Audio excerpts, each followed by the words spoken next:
Inès, tu avais prévu faire, pour ta candidature, tu avais fait un petit texte avec l'idée que tu comptais faire avec ta copine Nina, qui fait de la danse contemporaine, où tu voulais faire une espèce de narration de l'Oasis à partir des habitants et en faisant aussi des ateliers de modélage, après des ateliers liés au Sodor, au son de la Palmeraie. Mais malheureusement, à la fin, d'un côté, Nina n'a pas pu venir pour cette édition. Et puis, deuxièmement, à cause du virus, on a préféré de pas faire des ateliers pour tenir un peu, pour éviter un peu les contacts avec la population.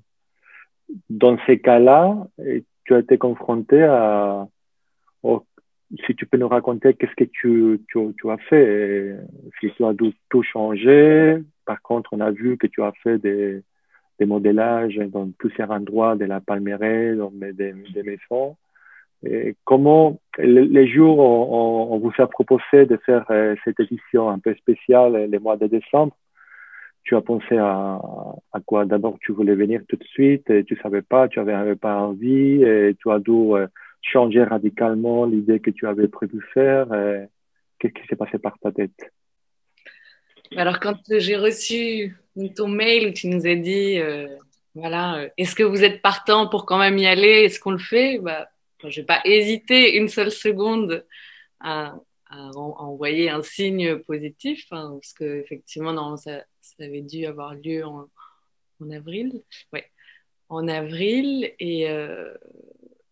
et donc j'avais hâte du coup qu'on puisse partir à l'aventure. Et c'est vrai que dans le contexte dans lequel on est, déjà en temps normal, c'est vrai que de manière assez ponctuelle, je pars comme ça un petit peu à l'aventure sans trop savoir où est-ce que je vais, et je reviens du coup complètement chamboulée et toute pleine d'informations. Donc que c'est vrai que déjà en temps normal, ce genre d'aventure est quelque chose d'hyper important pour moi. Et là, encore plus, c'est comme un espèce de reboot, en fait, dont j'avais besoin. Et donc, effectivement, initialement, Caravane Tire-Mer, je devais le faire avec Nina. Et donc, il y avait tout ce projet-là autour de la mémoire de l'Oasis qui devait passer à travers le corps. Donc, on avait pensé à quelque chose, pas forcément de danser, mais voilà, une expérimentation autour du corps. Et, euh, et donc, quand je suis arrivée, non, j'avais absolument rien de prédéfini en tête, et je me suis même détachée complètement de ce qu'on avait prévu en me disant, bon, bah, là, je pense que le plus important, c'est juste d'être là. Et chose qui n'est pas forcément facile finalement. Et donc, c'est vrai que pour moi, le séjour, en fait, il a été rythmé par plusieurs phases.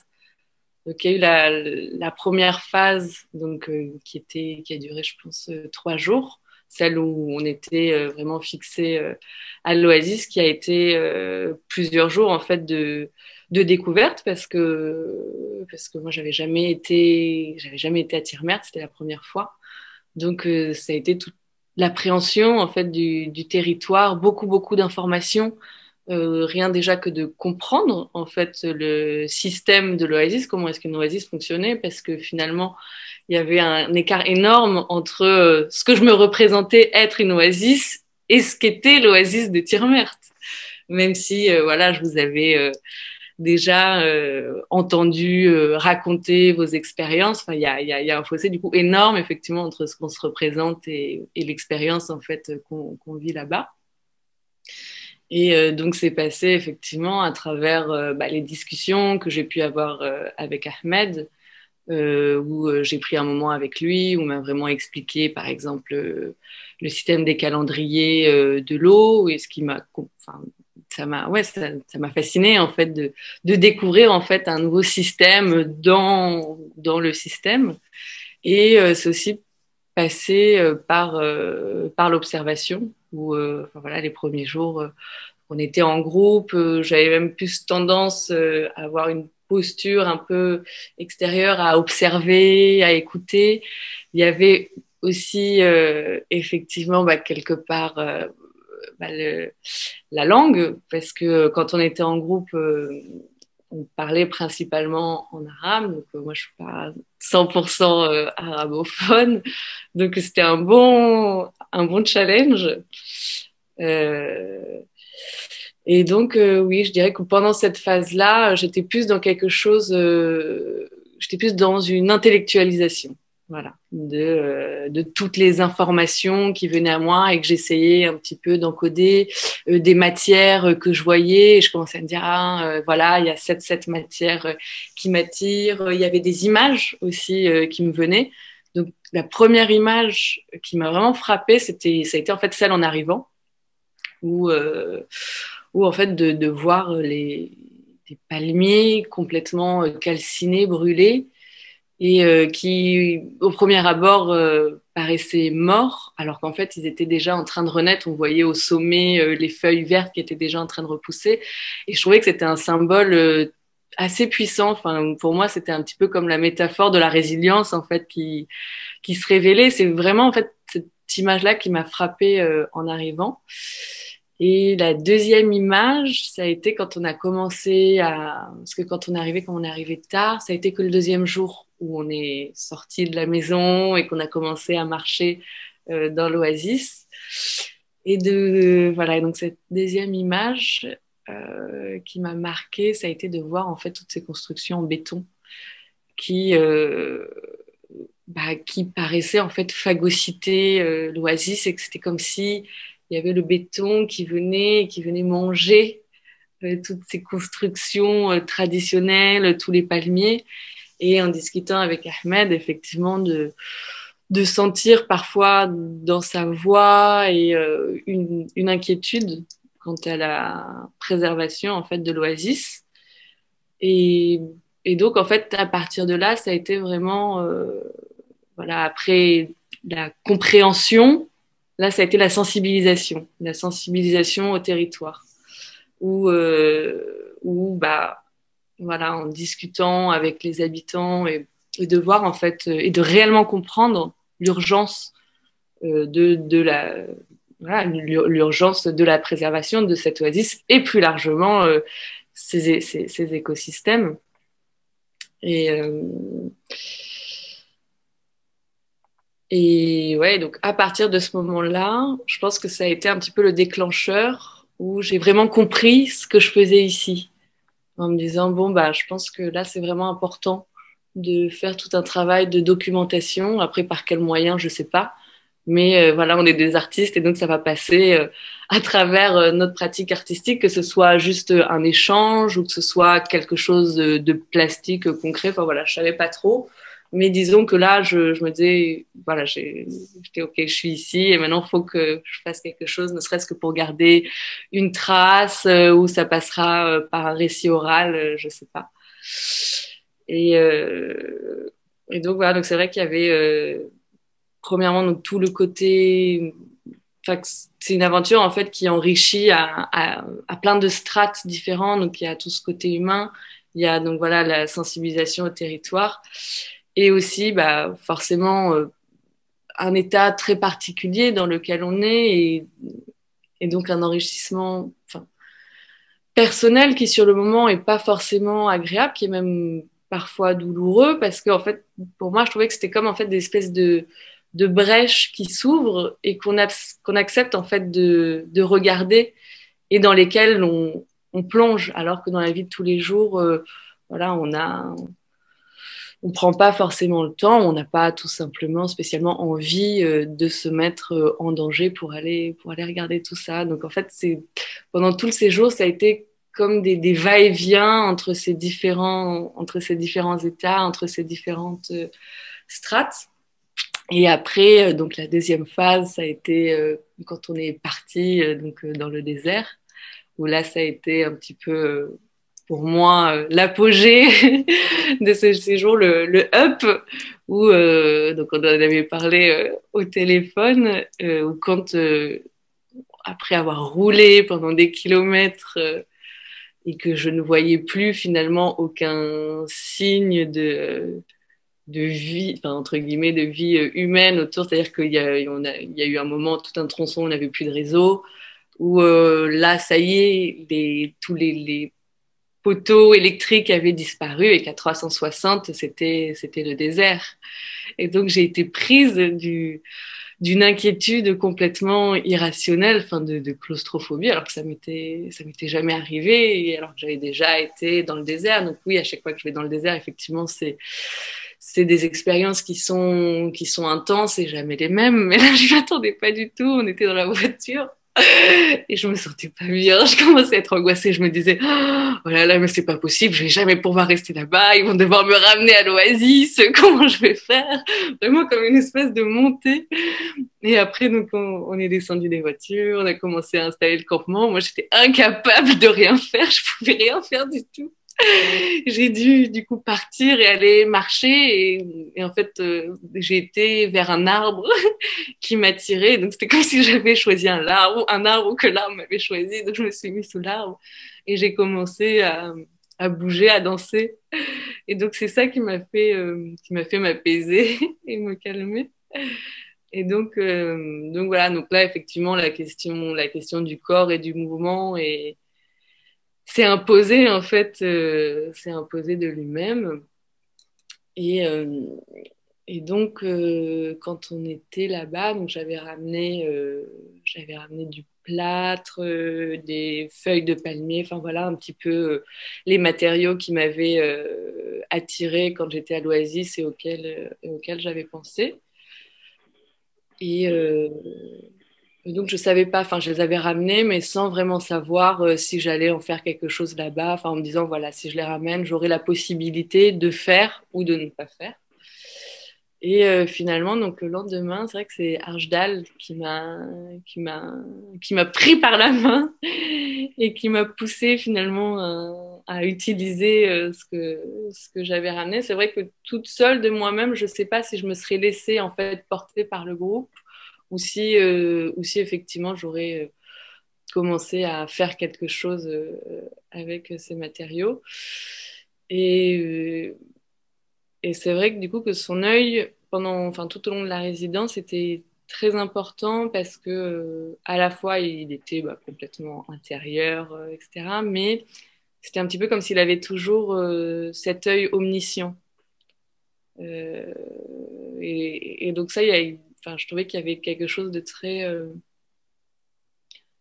euh, enfin, réconfortant dans la mesure où voilà, c'était comme si on avait une personne qui était, enfin en tout cas pour moi, que je savais, j'avais pas spécialement besoin de parler tous les jours de qu'est-ce que je voulais faire ou quoi, mais je savais qu'il était là et c'était comme si un petit peu il veillait sur nous et qu'il savait un petit peu l'état dans lequel on était et si besoin, il venait et ça pouvait être juste quelques mots ou juste quelques phrases pour déclencher, voilà, c'est ça en fait, pour venir déclencher quelque chose. Donc ça, en tout cas, pour moi, donc, voilà, la présence d'Arjudal a été très importante.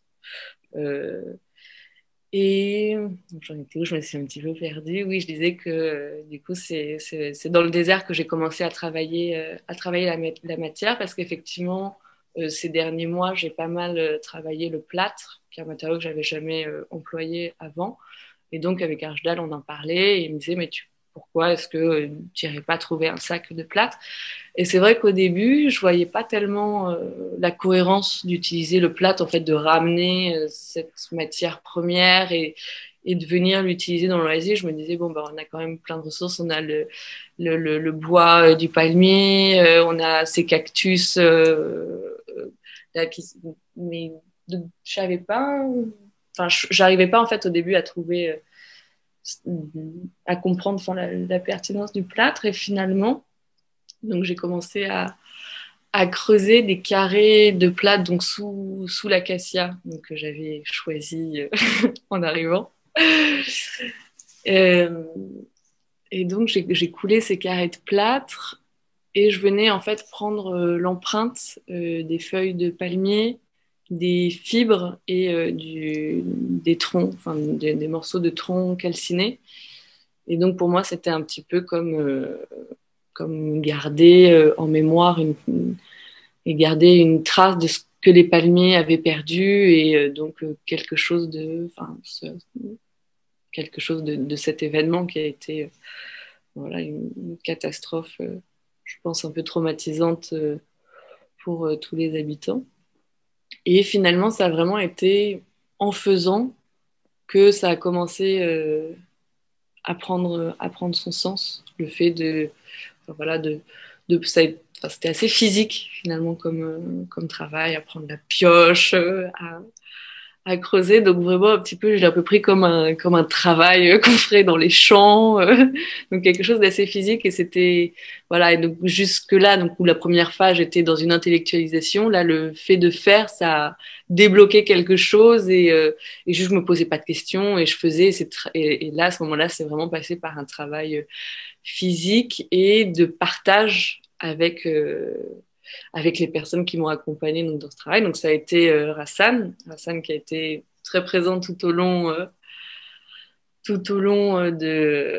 voilà, de ce qu'on faisait, qui était en train à la fois donc, effectivement de nous prendre en vidéo et de nous prendre en photo pour garder tout ça. Enfin, il a fait vraiment un travail d'archives assez conséquent. Il était toujours là à l'affût de chaque petit moment.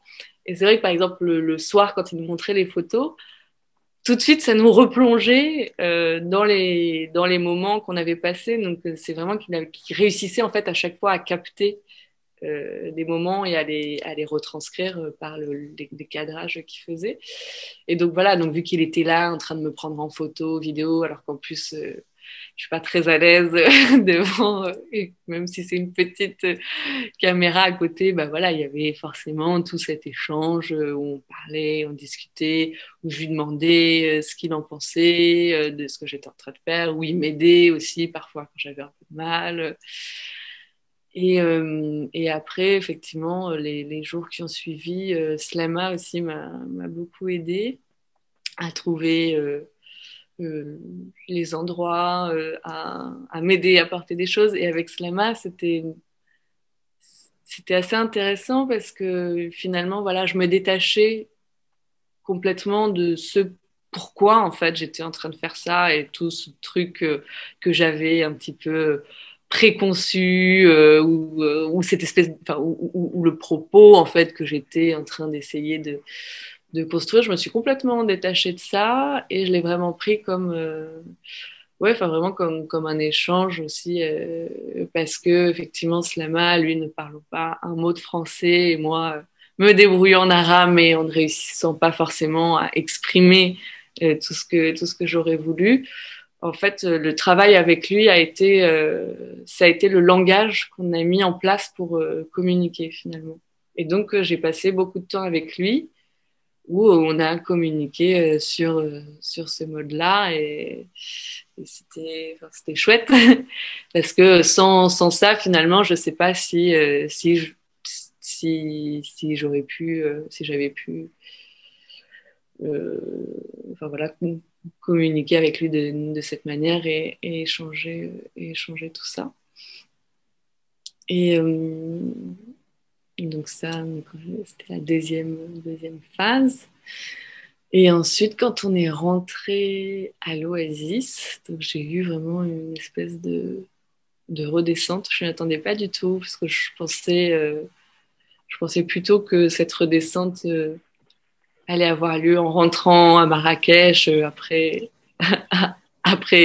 tout ça. Mais en fait, j'ai eu une grosse redescente en rentrant à l'Oasis où vraiment je comprenais pas, mais j'essayais pas de comprendre. Je savais juste qu'il y avait des choses qui avaient bougé, qui s'étaient passées et je me disais mince, là il reste quand même un peu de temps, ça serait bête de rester dans cet état. Faut que tu profites de ces derniers jours là qui te restent pour continuer, enfin, à faire des choses et à repartir parce que finalement j'avais pas eu le temps de faire grand chose à l'Oasis avant de partir dans le désert. Et, euh, et donc finalement avec Kilito et Mohamed, on a décidé de partir le lundi au lieu du dimanche. Et ça a été vraiment nécessaire parce qu'effectivement, ce jour-là, en plus, qui est resté, ça a été pour moi donc, la dernière étape euh, de, de la résidence qui a été en fait de fixer les choses. Et où ce dernier jour, voilà, je suis partie donc, avec la petite équipe, donc avec Slama, Rassan, Zaragan aussi. Donc on a été chez Mohamed et on a été chez Alifel. Parce que quand je l'ai rencontré, donc avant de partir dans le désert et qu'il m'a montré ce qu'il faisait, enfin, comment est-ce qu'il sculptait le palmier, enfin, ça m'a fascinée. J'avais vraiment envie de faire quelque chose avec lui. Enfin, je ne savais pas spécialement quoi, mais je sais pas, j'avais cette envie. Et je lui disais, mais et comme moi, ce qui m'avait attiré, donc en arrivant, ça a été le bois calciné. Je lui dis, mais est-ce que tu as déjà fait quelque chose avec le bois calciné des palmiers? Il me disait que non, que ça ne fonctionnerait pas forcément, mais qu'on pouvait essayer. Et donc on est arrivé, on a été dans son atelier. Donc là, ça a été très surprenant de rentrer dans cet atelier, enfin, vraiment comme un cabinet de curiosité. Enfin, et, euh, et donc, on a coupé un, un morceau de tronc calciné. Bon, je ne savais pas trop ce qu'on allait faire, si on a aussi question de temps, parce que bah, tous les autres étaient déjà en train de partir. Ça, c'était assez marrant parce que ils étaient déjà en fait dans le départ et moi j'étais encore ici et je voulais continuer, continuer, continuer. Donc j'étais dans un espèce de speed et tout en prenant le temps de faire ce que j'avais à faire donc avec Alifal. Et donc finalement on a tout simplement continué un peu la démarche que j'avais entrepris avec les carrés de plâtre. Et où là, donc je dis oui, bon, où est-ce que je peux aller couler mes carrés tout. Il me dit, bah là, je dis, mais comment ça, là, c'est à l'intérieur de chez toi. Il me dit, non, non, c'est pas grave, vas-y. Donc on a commencé avec la pioche, la pelle, à faire un carnage chez lui, à creuser des trous et à couler le plâtre. Et donc en fait, aussi dans cette action-là, afin de couler le plâtre, c'était quelque part aussi ancrer le travail que j'étais en train de faire dans le sol. Et donc, on a commencé à couler, à prendre l'empreinte du tronc qu'il avait coupé. Et, euh, et après, donc on les a déterrés comme quelque chose comme une espèce de dépouille, en fait, qu'on trouve dans le sol. Et après, on a tout remis en l'état. Et donc, voilà, donc c'est vrai que et que jusque-là, toutes les petites pièces donc, que j'avais sorties, enfin, je me disais, bon, voilà, j'ai fait, mais je sais pas trop si ça a du sens et si ça me plaît. Et là, en sortant donc, le carré du sol avec Alifal et Rassan aussi qui étaient là, je sais pas, j'ai eu une espèce d'excitation et j'ai un petit peu senti que voilà, cette pièce-là, elle voulait dire quelque chose pour moi. Et donc j'étais vraiment contente parce que c'était comme si là les derniers jours, donc je faisais sans vraiment savoir et même et que là il y avait quelque chose qui sortait et je savais que celle-ci était importante. Donc que finalement ce dernier jour était vraiment nécessaire. Et voilà. Et sinon, il y avait une deuxième piste euh, aussi que j'ai pas encore explorée, mais je sais qui en fait, je pense, a juste tout simplement besoin de beaucoup plus de temps, donc qui est en gestation. Je sais pas combien de temps ça prendra. Peut-être que ça nécessitera justement de revenir.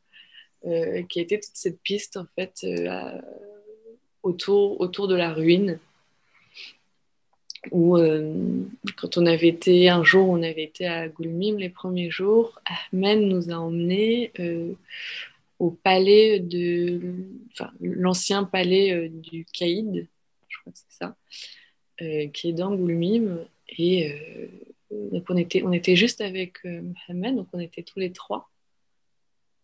Et donc en fait on est rentrés, il nous a emmenés et c'était assez fascinant parce que il y avait encore des luminaires qui étaient installés, d'autres qui étaient tombés, tout qui tombait. Il y avait le deuxième étage. Au début, tu sais, non, non, c'est trop dangereux, on va pas au deuxième étage. Je dis, oh, mais s'il te plaît, on peut aller voir. Donc, on a quand même monté les escaliers pour voir où il y avait des gros trous, enfin bref, de partout.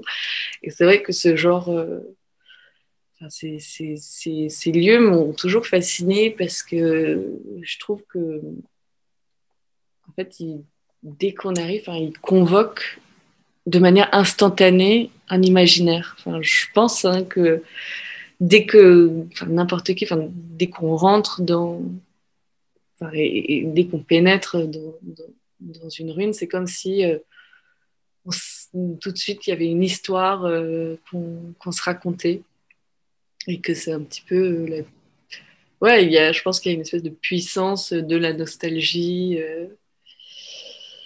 Et bref, et donc on a pris pas mal de photos là-bas.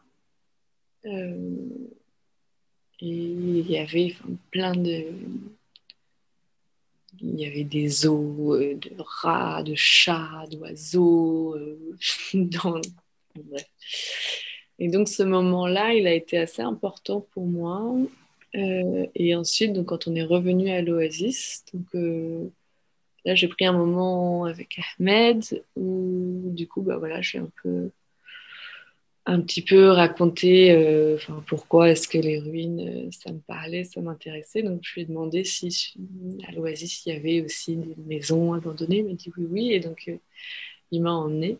Donc, voilà, donc Ahmed aussi, dans tout mon processus de réflexion. Voilà, je dirais qu'avec Arjdal, en fait, ça a été toute la réflexion plastique. Oui, enfin, c'est sur la réflexion plastique qui m'a beaucoup aidée. Et Ahmed, voilà, ça a été, sa présence a été très importante pour moi au niveau de la réflexion, je pense, plus, enfin, de tous les questionnements en fait qui émergeaient et bien sûr, bien évidemment, en premier lieu, toute la compréhension, enfin, du territoire et toute cette connaissance liée à la région. Donc c'était assez agréable. Donc j'avais l'impression comme une enfant qui découvre et qui connaît rien et qui toutes les 5 minutes va poser une question, même parfois des questions débiles. En venant de Goulmim, donc il m'a emmené sur des maisons abandonnées de l'Oasis.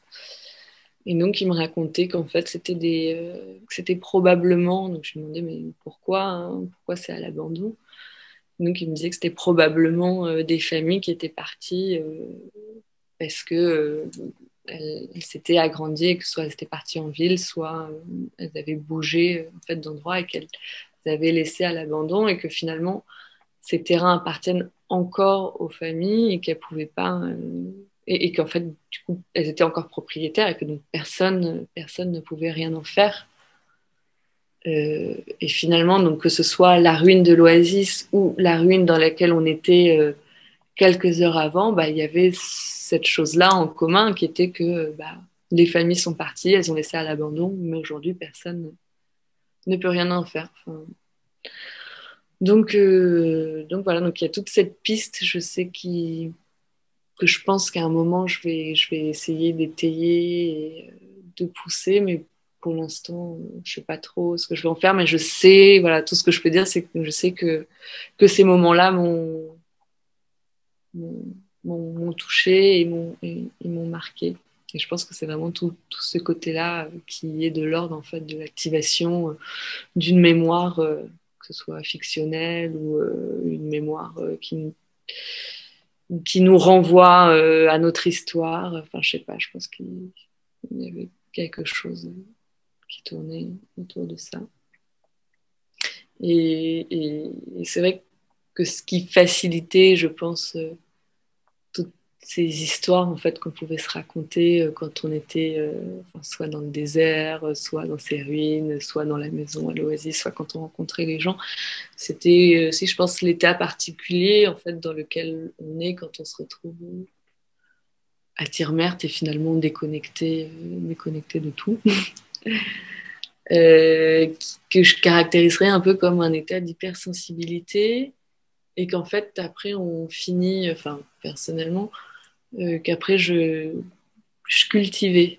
C'est-à-dire que je pense qu'à un moment j'aurais pu me dire bon cet état il est un peu chiant, ça me met tout bizarre, mais en fait je voyais que ça m'ouvrait à d'autres choses et donc j'ai même fini par le cultiver parce que enfin donc oui, donc il y avait forcément donc une espèce d'hypersensibilité émotionnelle, mais en fait pas que, c'était aussi kinesthésique au niveau, je sais pas, au niveau corporel, au niveau des doigts. Enfin quand je dansais, enfin voilà, quand je me suis mise à danser sous l'arbre, quand l'époux Kilito m'a proposé de faire une vidéo de, de danse dans le désert, où ça a été finalement une, une très bonne une très bonne chose qu'il me propose ça parce qu'effectivement, de moi-même, toute seule, je ne sais pas si j'aurais fait tout ce travail autour du corps qui me tenait à cœur, étant donné que c'était le projet qu'on avait un petit peu soumis avec Nina. Donc voilà, donc c'est quelque chose qui est là et qui était présent. Mais je ne savais pas trop si j'allais le développer, le pousser ou pas. Donc, il me propose la vidéo. Je me suis dit, bon, bah, donc là, je lui ai expliqué. Je lui ai dit, bah, tu sais, initialement, j'étais censée venir avec une amie qui est danseuse. On devait faire tout un travail donc, autour de la mémoire corporelle. Donc, c'est marrant que tu me proposes ça. Ouais, carrément, on peut le faire. Et donc, on a fait cette vidéo quand on était dans le désert et ça a été, ouais, ça a été hyper intense et je sentais que tout mon corps se déplaçait et se mouvait de manière assez différente. Enfin, rien qu'on touche, enfin, je sais pas, je touchais le sol, les genoux qui frottaient contre les pierres. Et donc, ça, c'est enfin, tout ce qui est au niveau de la kinesthésie. Et aussi au niveau visuel, c'était comme si la perception et l'acuité visuelle s'affinaient. C'est peut-être aussi, je sais pas, c'est peut-être aussi le fait d'être moins exposé aux écrans, de pas avoir en ville, enfin contrairement en ville, tous les panneaux et les feux, etc. Mais en tout cas, je voyais qu'au niveau de ma perception, c'était pas,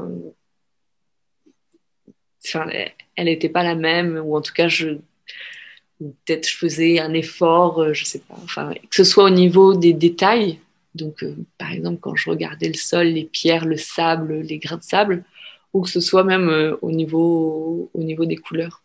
Après, c'est vrai que les couleurs ne sont pas les mêmes. Hein.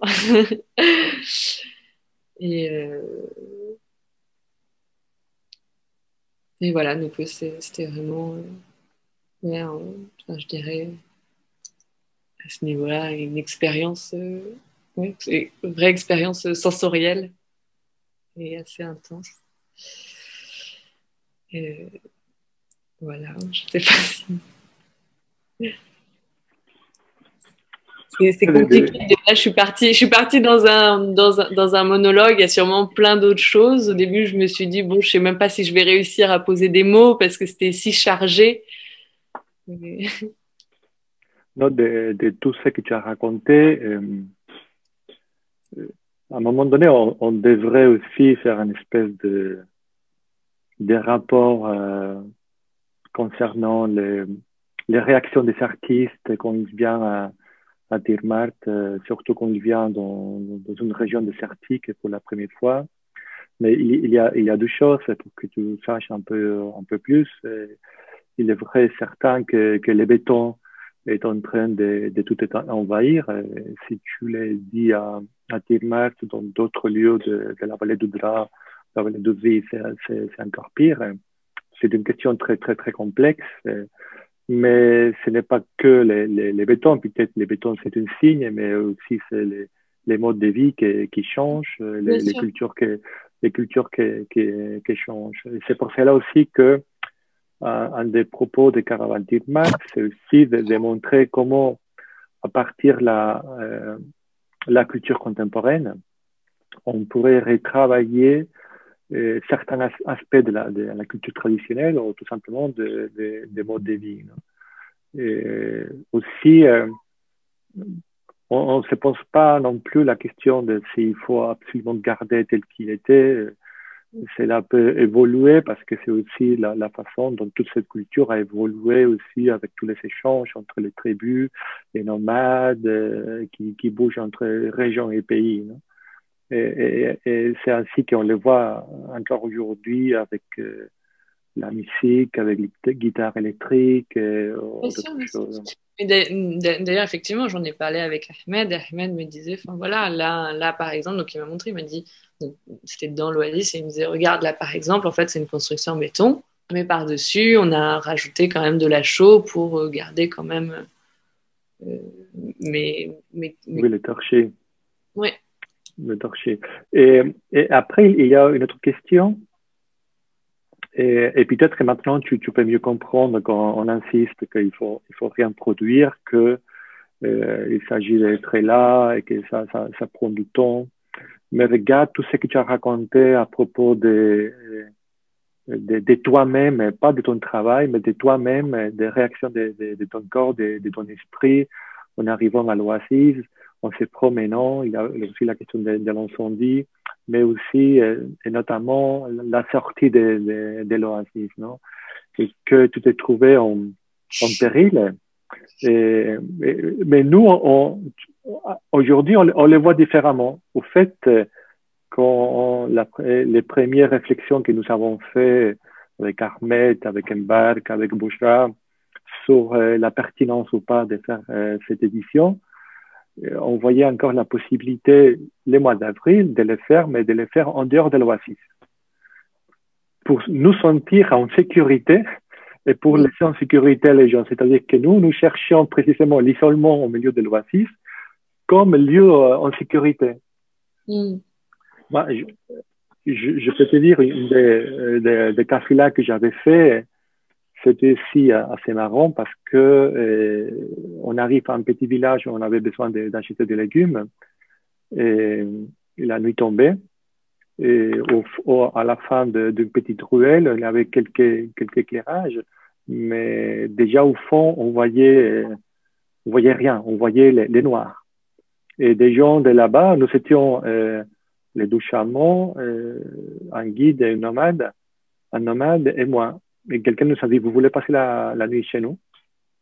Et les nomades me regardent, Carlos, tu veux dormir dans une maison? Et il m'a dit, mais Omar, qu'est-ce que tu me racontes? On continue. Et moi, c'était cette idée de dire, on va vers les noirs, on ne sait pas si on va trouver des arbres, s'il va y avoir des dunes, s'il va y avoir des cailloux, s'il va y avoir... On ne savait rien, mais on se sentait en sécurité. Et ça, évidemment, ça te donne, quand tu parlais d'une personne qui est avec toi et que c'est un repère auquel tu peux t'accrocher d'un point de vue, et cette personne, pour moi, c'est le nomade. Quand tu es avec un nomade, tu te sens vraiment en sécurité. Si tu connais rien du désert, moi, petit par petit, je commence à me sentir aussi à l'aise. Mais tout cela, c'est pour te dire que nous avons commencé à faire des sorties en dehors de l'Oasis. C'était la troisième édition de Karavantirmat, parce qu'on s'est rendu compte qu'il manquait une grande partie de ce qu'il y a, c'était le désert et surtout la vie nomade. Mais à la fin, il s'agit de 10 jours et finalement, on s'est dit, Karavantirmat, ça doit être une espèce d'avant-goût de qu'est-ce que le désert pouvait offrir en dehors d'être architecte comme moi ou artiste, mais en dehors des personnes. Mais à vrai dire, je pense qu'il y a eu très, très, très peu de gens où on voyait qu'ils se rendaient compte de l'impact, pas que dans leur travail, mais dans leur personne, que le désert pourrait signifier. Et Et j'étais par des artistes qui sont venus 2 ou 3 fois et qui après, on a fait d'autres types de voyages dans le sud, on a parlé du drap.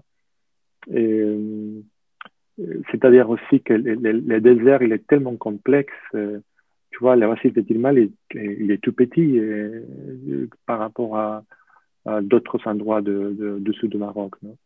Mais après, ça dépend de chacun, des circonstances, de leur envie de continuer à approfondir petit par petit. Non? Mais après, j'imagine que maintenant, tu es aussi consciente de la difficulté pour pouvoir transmettre, parce que tout ce que tu me racontes, je te comprends parfaitement, parce que je sais de quoi tu parles, mais si maintenant tu racontes à ta famille, est-ce que tu penses qu'ils vont comprendre cette sensation d'être au milieu de nulle part, sans connexion C'est aussi l'expérience qu'on a eue, même avec des personnes, encore une fois, qui sont venues 2 ou 3 fois, de ne pas être capable de transmettre, peu importe combien de photos, de vidéos, de choses tu écris, jusqu'au fait que la personne ne vit pas ces moments-là, où il ne transite pas cette région-là, où il habite dans un lieu au milieu de nulle part. C'est vraiment très compliqué tu vois, cette idée que, hein, je répète, pour toi, au milieu du désert, pour toi, c'était un peu un danger, mais pour moi, c'était complètement l'opposé. Hein. Pendant tous ces temps de confinement, je pensais aux nomades que je connaissais. Et je disais, tandis que tout le monde est en train de se casser la tête avec les confinements, qu'est-ce qui va se passer? Eux, ils sont tranquilles dans leur territoire, dans leur haïma. Ils peuvent bouger tranquillement. Ils s'en foutent réellement de tout ce qui se passe. Mais les pires, ou les meilleurs pour eux, c'est que si jamais ils sont touchés pour ce type de circonstances, ils vont s'adapter beaucoup mieux que nous. Parce que tu vois, hier, je parlais avec Ahmed, et moi, j'ai dit, mais Ahmed, vous êtes parti de l'Oasis jusqu'au là-bas en voiture. Tu n'as pas fait marcher les gens. C'est pas la même chose d'arriver dans un endroit en voiture qu'arriver à pied. Je te dis pas depuis une semaine, mais au moins depuis 3 heures de marche. C'est pas la même chose que s'il fait froid. S'il fait chaud, tu vas voir l'importance de l'ombre de l'acacia au talha, comme on dit là-bas. Mais nous, ce qu'on propose, c'est tout simplement un type d'expérience. Nous, quand je dis nous, ce n'est pas que l'équipe Caravane Tirmat, c'est un peu déjà la communauté Caravane Tirmat. Et tu étais présente dans certains des tables rondes qu'on a fait au 18, alors avec Mbark, avec Ajdal, avec Laïla, avec Ahmed, avec d'autres artistes. Et parfois, nous, avec Fatam Zara, nous, on fait des réflexions aussi sur ce qu'on propose là-bas pour les artistes. Et aussi d'un peu de revendiquer cette culture, ces régions de sud du Maroc, où les gens ils prêtent pas l'attention que nous pensons qu'ils méritaient. Et encore une fois, j'insiste, c'est pas une question de je vais là pour faire une recherche et donc pour produire. Non, je vais là pour voir que les choses peuvent se faire d'une façon complètement différente. Non? Et que la façon de comprendre aussi ta personnalité et ton travail et ton positionnement peut être très radicalement différent. Je sais que c'est pas évident, c'est pas évident, mais nous on continue à donner à offrir cette possibilité, non? En sachant que même nous, cette communauté, nous continuons à décortiquer le désert, à les faire comprendre, à aller toujours plus loin, non? Parce que c'est une complexité que tu vas pas apprendre dans une édition de Caravane Tirmat, ni 2, ni 3, ni 4, ni 5. Mais après la réaction de pas mal des artistes qui sont passés par là, c'est c'est très différent. Il y a ceux qui viennent une fois, après ils se font royalement, même s'ils habitent tout près.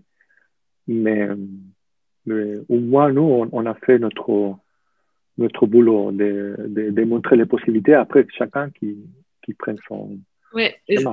et aussi ce que je trouvais très riche, c'est que finalement, tous les liens qui se tissent, enfin, je trouve qu'ils s'opèrent en fait selon un mode longitudinal et pas transversal.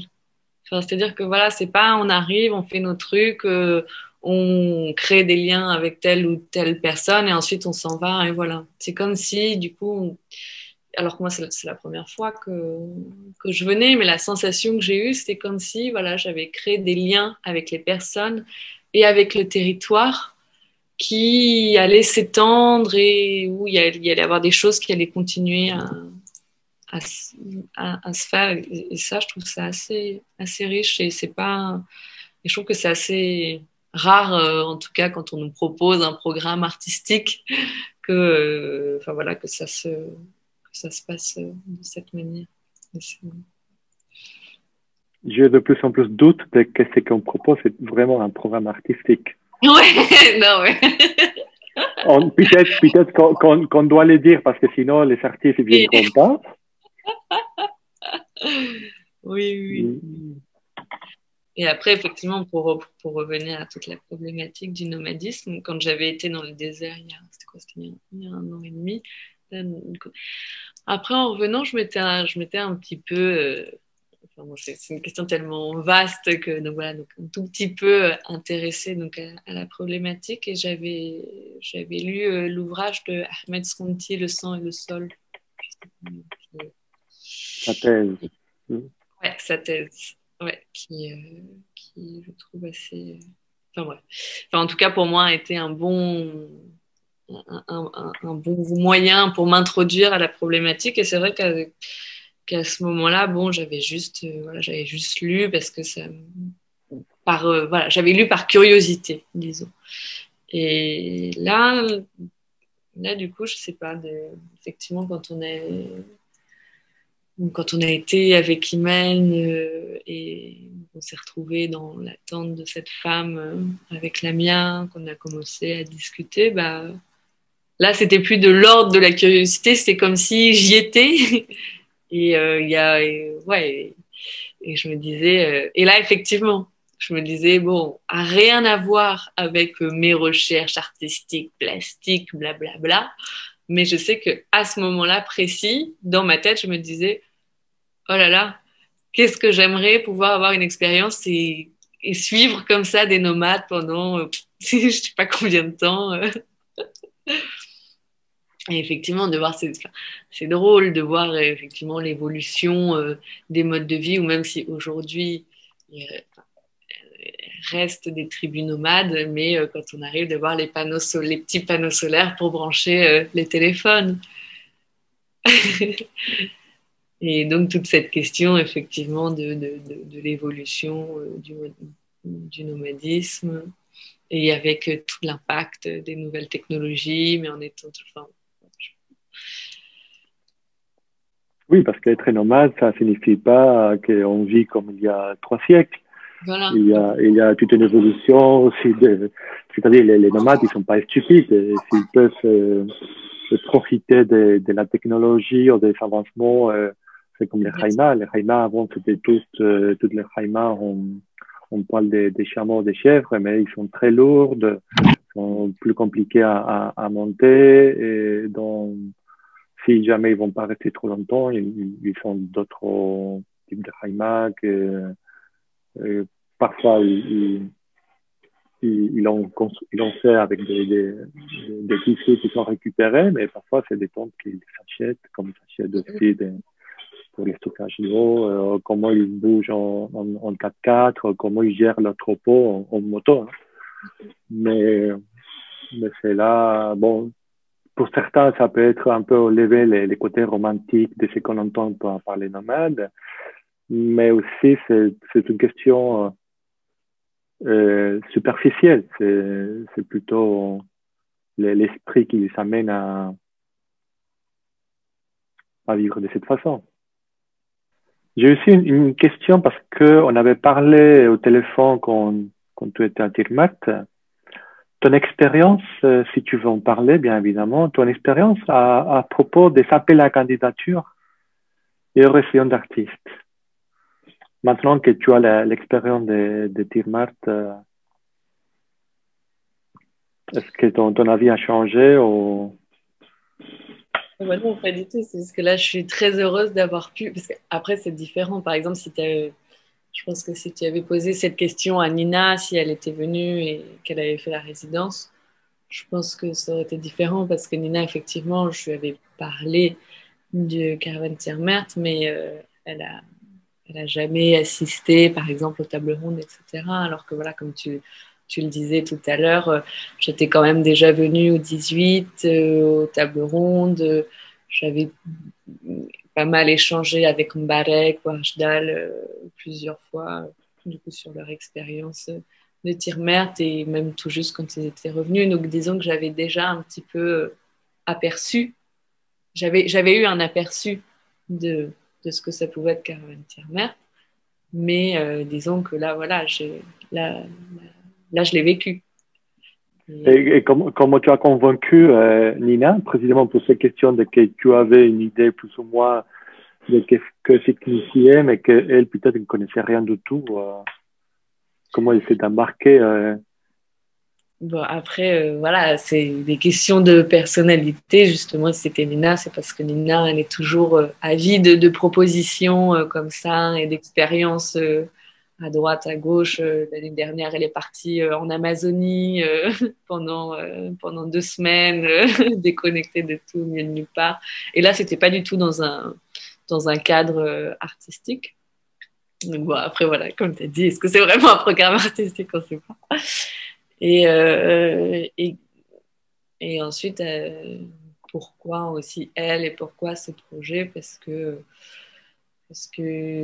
du coup, ça fait un moment qu'on échange du coup, sur nos projets respectifs et qu'on a quand même pas mal de sujets en commun et qu'effectivement, il y a quelques années, la danse était beaucoup plus présente que la sculpture ou que la peinture.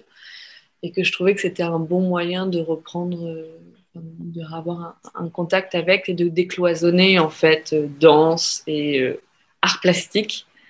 Et donc, effectivement, c'est comme ça qu'on a voulu soumettre le projet et qu'on trouvait quand même que toute cette expérience sensorielle aussi que pouvait offrir Diermert, enfin, c'était un lieu qui s'y prêtait. Voilà, c'est comme ça que elle, du coup, elle a envisagé Diermert. Et à un moment donné, tu m'avais raconté que vous excitez par rapport, entre guillemets, modèle d'application pour postuler par rapport à d'autres résidences où ils demandaient vraiment un projet. Ah oui, oui, oui, bah ça, je trouve. Après, j'ai pas postulé pour 1000 résidents, je suis pas. Mais, mais c'est vrai qu'en tout cas, j'ai trouvé que c'était. Enfin, que quand on se renseigne sur les modalités euh, de, de candidature, c'est assez. Enfin, j'allais dire appréciable, mais appréciable, c'est même pas le terme. C'est qu'en fait, ça offre une liberté assez précieuse que de ne pas soumettre un projet déjà prédéfini et qui en fait effectivement là maintenant que j'ai vécu l'expérience Caravane Tirmert serait un non-sens. Et donc effectivement je pense que si on tombe par hasard en ne connaissant personne de près ou de loin du projet Caravane Tirmert, je pense qu'effectivement, ça peut au début être un peu déroutant. On doit se demander, mais pourquoi, pourquoi est-ce qu'on ne nous demande pas quelque chose de très formel, comme on a l'habitude de voir? Et oui, je pense que oui, tu sais, normalement, la plupart des artistes européens qui postulent, on doit leur dire, non, non, il faut pas envoyer un projet. Et certains, ils ont envoyé un projet, mais non, on a dit, tu écris en 2 phrases et basta. Et c'est compliqué de faire entrer dans leur tête que on ne demande pas les mêmes conditions que dans d'autres régions d'artistes ou dans d'autres pays. Non? Et comme tu disais, parce qu'on ne peut pas faire autrement, mais aussi, d'une certaine façon, pour nous, ça montre aussi ce qu'on entend, et pas que au Maroc, et ailleurs, qu'est-ce que c'est une résidence d'artiste, qu'est-ce qui est le développement aussi de la culture, auquel nous sommes très contents d'être un peu loin de ça. Mais après, c'est pour ça que c'est bien de vous écouter, parce que peut-être qu'on propose n'importe quoi et que ça n'a pas de sens, que c'est pas intéressant. Mais c'est tout simplement le but de poser ces questions-là. Non? Si nous avons tort de penser de cette façon-là, ou que vraiment on est dans la bonne voie. Hein? Et déjà pour finir, tu voulais dire quelque chose? Oui, j'allais dire, après, effectivement, il y a autant de modes de travail que d'artistes. Et moi, personnellement, effectivement, ce format-là, je le trouve... enfin, le fait, effectivement, qu'on ne demande pas de projet prédéfini, c'est quelque chose qui me soulage. Parce que, comme j'ai déjà eu des expériences comme ça, je sais que quand j'arrive sur un territoire, une région, ou, enfin bref, tout simplement un endroit, ça peut même être juste une maison dans une ville que je connais, hein, quand j'arrive dans un endroit que je connais pas et que je suis amenée une connaissance, je sais que j'ai besoin d'un espèce de temps de latence où voilà, enfin c'est ce que je te décrivais tout à l'heure dans cette première phase, où j'ai eu besoin de prendre mon temps pour appréhender du coup l'espace, comprendre où est-ce que je me trouve, encoder toutes les informations. Et donc, effectivement, ça me soulage, mais après, je pense que pour certaines personnes, au contraire, le fait d'avoir un projet et une idée de ce qu'on va faire, pour certaines personnes, c'est quelque chose de rassurant. Et je pense que c'est pour ça, quand tu dis qu'il y en a qui n'arrivent pas à se détacher et à quand même soumettre un projet, je pense que oui, c'est parce que du coup, on ne sait pas ce qui va se passer, oui, non, et que effectivement, si on arrive quelque part et qu'on a son petit truc, sa petite idée, son machin, on a juste, enfin, c'est pas vrai, c'est un peu réducteur ce que je dis, mais qu'on va plus être dans l'exécution.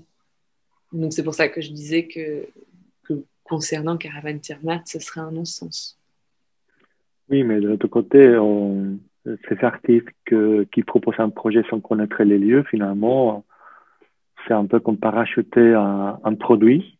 Et nous, on n'est pas intéressé à ça. Nous, on n'est pas un festival et on n'en fait pas une exposition. À vrai dire, on fait. D'après toi, qu'est-ce qu'on pourrait dire? Parce que je pense que ce n'est pas non plus une résidence d'artiste, au moins comme on a l'habitude. Pour toi, quel mot tu pourrais utiliser pour définir qu'est-ce que tu as fait là-bas? Moi, je dirais que c'était initiatique. Mais après, voilà, c'était aussi parce que c'était ma première fois. Et la prochaine fois, enfin, si jamais, j'espère, si jamais je reviens, j'imagine que ce sera encore autre chose. Enfin, c'est évident. Donc, il n'y a pas d'horizontalité, en fait. Enfin, je sais pas. Ça- En tout cas, là, effectivement, ça a eu, je dirais, une vocation initiatique et que ça m'a vraiment ouvert. Et ça quand même, enfin, c'est quand même pas donné euh, à tous les pros. Enfin, c'est que ça m'a réellement ouvert à d'autres problématiques. C'est-à-dire, donc, en étant à Tirmert, donc par la force des choses, j'ai été sensibilisée à l'urgence de la préservation des oasis, mais plus largement aux écosystèmes. Alors que oui, voilà, je savais parce que j'en avais conscience, j'entendais parler, nanana, mais c'était pas du tout une problématique à laquelle je m'y attelais. Alors que voilà, un exemple tout bête, en revenant, je suis tombée sur un cycle de conférences qui s'appelle Paradis perdu. Je sais pas d'ailleurs, je t'enverrai, je pense que ça va t'intéresser. Je sais pas si tu connais, qui est par l'INHA, l'Institut national d'histoire de l'art à Paris. Non. Voilà, bon, c'est un cycle de conférences, donc là, avec le Covid, qu'ils ont mis en ligne sur YouTube. Et donc, je suis tombée par hasard dessus.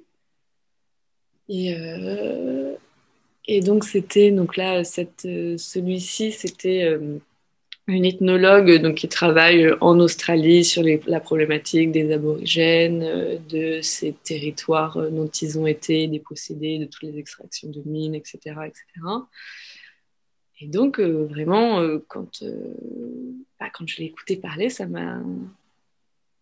Ouais, j'ai écouté de manière très active, j'étais révoltée par tout ce qu'elle racontait, j'ai vraiment pris part à ce qu'elle, derrière mon ordinateur, à ce qu'elle disait. Et très honnêtement, enfin voilà, sincèrement, si j'étais tombée sur cette conférence par hasard il y a un mois, je sais pas si je l'aurais écoutée jusqu'au bout. Alors que, voilà, là, elle parlait, c'était en Australie, déconnectée, j'ai jamais été en Australie, et que finalement, c'est l'oasis de Tirmert qui m'a sensibilisée à, voilà, ça une problématique, en fait, beaucoup plus large et qui finalement concerne, et où le monde entier est concerné par l'urgence de la protection des écosystèmes, du réchauffement climatique, enfin, voilà. Et pour finir, si jamais tu peux venir le mois de mars, est-ce qu'il y a des pistes que tu aimerais bien suivre d'après cette première expérience, ou tu préfères te lâcher et voir qu'est-ce qui arrive autour de toi, qu'est-ce qui te touche? Parce que aussi, la deuxième fois, tu n'es pas non plus obligé à produire. Ouais, je produis la première fois, la deuxième fois, je fais rien. Mais ça pourrait être un challenge aussi, de dire, bon, la deuxième fois. Non, je sais pas, effectivement, je vais pas du tout réfléchir à l'avance, alors ça c'est sûr. Mais instinctivement, je dirais que s'il y a effectivement des pistes qui émergent, je pense que ce serait plus autour de la ruine et possiblement autour des problématiques relatives au nomadisme. D'accord. Comme ça, si tu l'estimes aussi, tu te demandes, on peut te filer pas mal des infos, des documents, Ouais. des choses relatives à tous ces sujets. Comme ça, tu arrives avec plus de données. Ouais. Mais d'ailleurs, oui, en rentrant, j'ai passé plusieurs heures sur le site Cafilat avec toute la documentation qui est vraiment Sur lequel? Sur quel site? Sur le site Cafilat. Ah, de Cafila. Cafilat. Ouais. Cafila. Non, là, il y a sur les ressources, il y a pas mal de la section ressources, il y a énormément de liens sur des documents que tu peux télécharger sur Internet légalement. Et là, il y a une partie liée au nomadisme, il y a aussi pas mal de choses. C'est pour ça qu'on le fait, pour pouvoir après nourrir aux artistes. Bah oui, parce qu'une fois qu'on rentre et qu'on se retrouve en ville, c'est pas facile. Donc il faut.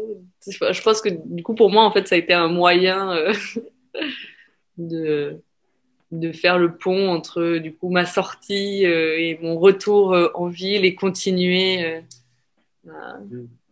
les recherches un petit peu, étayer, et découvrir d'autres choses. D'accord. Et on restera en contact pour voir si finalement tu peux venir, si tu viens avec Nina. Ouais. Et on pourrait continuer cette conversation, mais à Tirmat. Oui. D'accord? Ouais, ouais, j'espère qu'on se voit bientôt pour en discuter de vive voix. D'accord. Inès, merci. À très Merci à bientôt. toi. À bientôt. Salut.